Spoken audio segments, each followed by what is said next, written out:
ঢুকতেছেন সেখানেও রাসূলের সুন্নাত আছে, মসজিদের মধ্যে ঢুকতেছেন সেখানেও রাসূলের সুন্নাত আছে, ভারী পোশাক পরিধান করতেছেন সেখানেও রাসূলের সুন্নাত আছে, জুতা পরিধান করতেছেন সেখানেও রাসূলের সুন্নাত আছে, খাইতে বসছেন সেখানেও রাসূলের সুন্নাত আছে, জমিনে কাজ করতে গেছেন সেখানেও রাসূলের সুন্নাত আছে, বলে ঘুমাইতে গেছেন সেখানেও রাসূলের সুন্নাত আছে।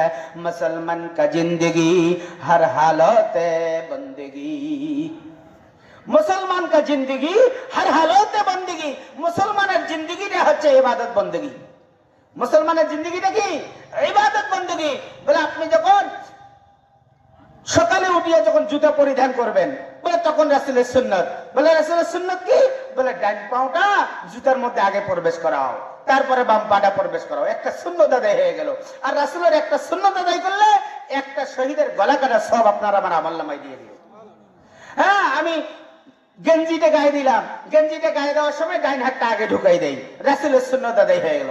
আমি গেঞ্জিটা খোলার সময় বাম হাতটা আগে যদি খুলি, রাসূলের সুন্নাত আদায় হয়ে গেল। আমি ল্যাট্রিনে ঢুকতেছি, বাম পা দিয়ে ঢুকলাম, ল্যাট্রিন থেকে বাইর হইলাম, ডাইন পা দিয়ে বাইর হইলাম, রাসূলের সুন্নাত আদায় হয়ে গেল। মসজিদে প্রবেশ করলাম, ডাইন পা দিয়ে প্রবেশ করলাম, মসজিদ থেকে বের হলাম, বাম পা দিয়ে বের হলাম, রাসূলের সুন্নাত আদায় করলাম। হ্যাঁ, তার সাথে সাথে মাসনুন দোয়াগুলি আছে। মাসনুন দোয়াগুলি যদি শিখি নেই আর যদি রাসূলের সুন্নাত তরিকা অনুযায়ী চলি, আমার রাসূল বলতেছেন মৃত্যুর পরে পরে সে ব্যক্তি আমার সঙ্গে জান্নাতের মধ্যে থাকবে। সুবহানাল্লাহি ওয়া বিহামদিহি। এই যে একটা সুবহানাল্লাহ বললাম, এই সুবহানাল্লাহর বদৌলতে জান্নাতে আপনার আমার জন্য একটা গাছ তৈরি হয়ে গেল। কি তৈরি হয়ে গেছে?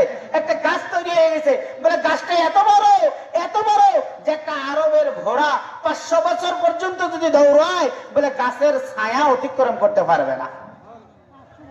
সুবহানাল্লাহি ওয়া বিহামদিহি। আমি কিন্তু এক জায়গায় রাখি দিছি ওয়াজ, বুঝে থাকলে বলুন কোন জায়গায় রাখছি। হযরত ইব্রাহিম ইবনে আদম, বালক শহরের বাচ্চা, জঙ্গলের কুড়ে ঘরের মধ্যে আল্লাহর ইবাদত বন্দেগী করতেছেন। তারপরে কি হয় সেটা কিন্তু এখনো বলি নাই। আজকে সুন্নতের আমাদের মুসলমানদের ভিতরে সুন্নত নাই। যদি কোনো মুসলমানদেরকে বলি, ভাই আপনি নামাজে আসছেন, যদি মিসওয়াকটা হাতে নেন তাহলে আপনি একটা সুন্নত আদায় করলেন। বলে গে মিসওয়াক তো ভাই আমরা তো গুল লাগাইছি। আমরা কি লাগাইছি? গুল লাগাইছি। বলে গুল লাগিয়ে উযু করা আর মিসওয়াক করে উযু করা আসমান আর জমিন পার্থক্য। আমার রাসূল বলতেছেন যে ব্যক্তি 40 দিন যাবত মিসওয়াক করিয়া 5 ওয়াক্ত নামাজ পড়বে, তার জবান দিয়ে কোনোদিন দুর্গন্ধ আসবে না। শুধু একটা ফায়দা, 41টা ফায়দা। আমরা যে বেরাস করি, বেরাস কার? ইহুদি খ্রিস্টানদের। মুসলমানদের চাল বেরাস নয়, মুসলমানদের চামচিনি হচ্ছে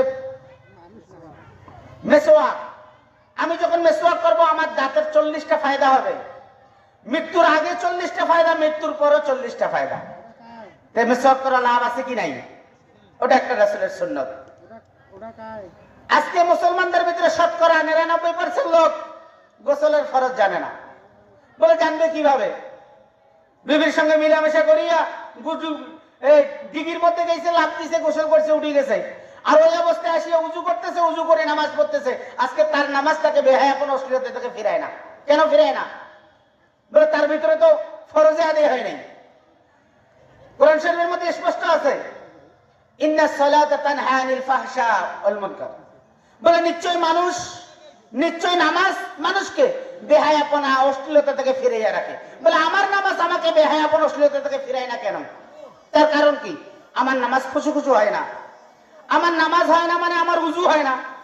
উযুর মধ্যে সুন্নত আছে, মুস্তাহাব আছে, ফরজ আছে। আমি উযুর সুন্নত যদি না জানি তাহলে উযু হবে? উযুর ফরজ যদি 4টা না জানি, উযুর মুস্তাহাব যদি 2টা না জানি, আমার উযু হবে? উযু যদি না হয় তাহলে আমার নামাজ হবে না।